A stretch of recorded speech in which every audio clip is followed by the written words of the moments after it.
tidak terlalu banyak tahu tentang Multatuli, tetapi pada saat saya membaca kemudian itu didiskusikan, sebagai orang Lebak, saya tidak merasa beliau adalah pahlawan. Kita bayangkan begini, ketika beliau datang dari Belanda, top nilainya adalah dia penjajah. Itu sudah jelas. Dia datang ke sini adalah untuk menjajah. Adapun ketika dia datang ke Rangkas Bitung melihat kondisi yang masih hutan dan lain sebagainya, tidak seperti yang dia bayangkan dalam benaknya bahwa Rangkas Bitung adalah kota yang bisa dia nikmati sebagai orang pendatang dari luar negeri yang ingin menjajah, tetapi paling tidak dia bisa berwisata di situ. Ternyata dia tidak menemukan kegembiraan di situ. Akhirnya saya pikir Multatuli hanya cari sensasi saja. Multatuli di tanah selatan. Multatuli.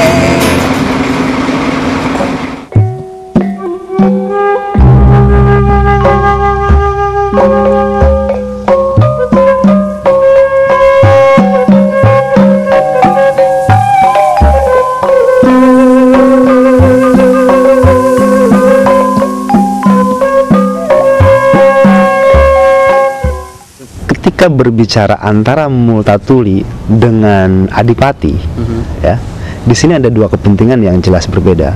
Dua-duanya penguasa, ya, dan dua-duanya berhak dengan kepentingannya masing-masing. Maka saya melihat baik Multatuli sebagai seorang asisten presiden maupun Adipati, ya, Tuan Sepuh itu sebagai bupati di sini, ya mereka ya, kayak itu tugas mereka gitu. Nah, yang ramai di sini adalah dua-duanya dianggap sebagai pahlawan dan non-pahlawan dari sisi yang berbeda. Perspektif itu tadi. Perspektif yang berbeda itu. Dan saya melihat malah yang jadi korban adalah Saija gitu. Ya, baik korban Multatuli maupun korban Adipati. Ya, artinya pribumi. Kita tahu Multatuli orang Belanda dan Adipati itu orang Cianjur. Yang pribumi orang Lebaknya Saija. Ya. Jadi yang perlu kita bicarakan sebetulnya Saijanya.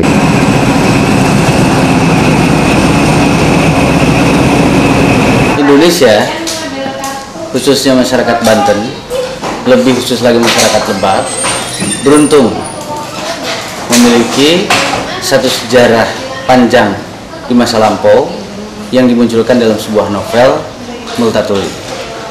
Lepas dari berbagai perdebatan atau berbagai pemikiran dari posisi keakuratan data-data. Tetapi saya kira cara pandang kita terhadap sastra memang agak berbeda dengan cara pandang kita terhadap teks sejarah. Sastra tidak terlalu dituntut dalam konteks keakuratan data, sesuatu hal yang berbeda dengan karya sejarah.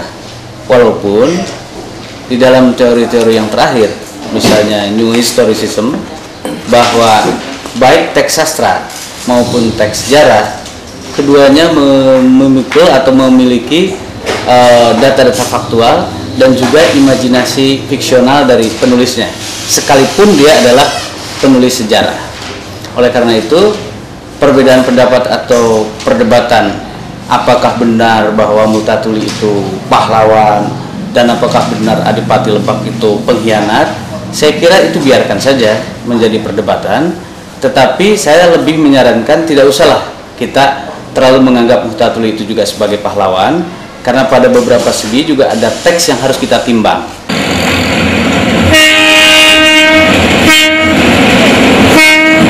Ada kisah yang bernama Seba Baduy. Kenapa mereka datang ke sini? Kalau tidak ada peristiwa di belakang itu semua yang melatari bahwa sebetulnya mereka ingin mengabdi kepada rajanya sebagai ucapan terima kasih hasil panen diberikan.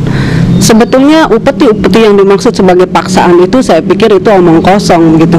Upeti itu diberikan oleh rakyat sebagai tanda kecintaan mereka kepada rajanya. Itu bukan sesuatu yang dipaksa. Nah, saya pikir Multatuli bisa saja, sah saja sebagai seorang pujangga, seorang penyair, seorang pengarang, dia bisa membalik-balikan fakta untuk menguatkan diri sebagai tokoh di dalam cerita itu.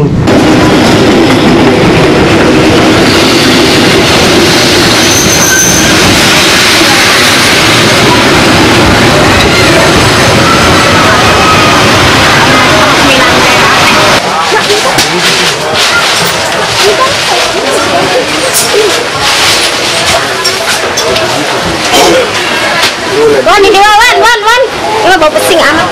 Pesing sama dia. 11 sama 12. Ini 12 sama 12 nyatu seperti ini.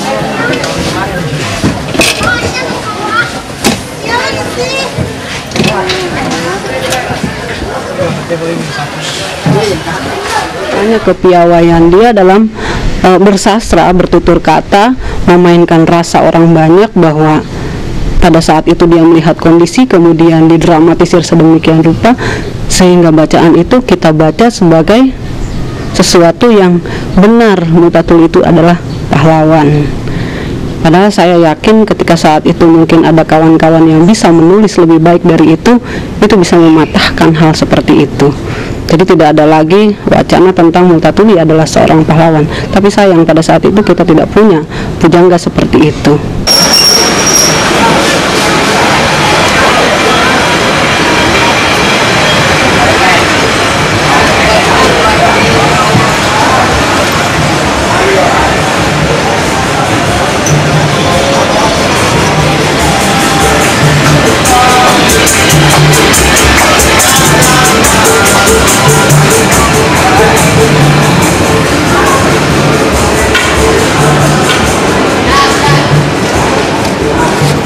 Pendapat saya Multatuli mempunyai sejarah di Kabupaten Lebak, di mana Multatuli ini adalah bukan orang Lebak, dia keturunan Belanda yang berjuang di dalam rangka untuk peduli terhadap orang kecil di Kabupaten Lebak, ya.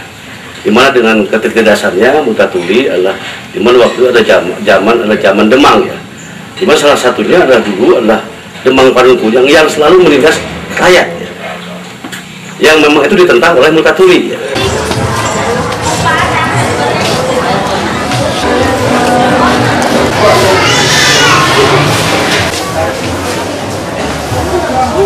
Sejarah tidak banyak bicara tentang Kartanegara, tentang Kiai Haji Wasid, tentang banyak orang-orang tokoh-tokoh yang berjasa.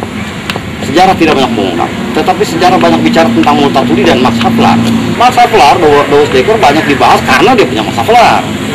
Tetapi yang lain tidak meninggalkan jejak-jejak tertulis.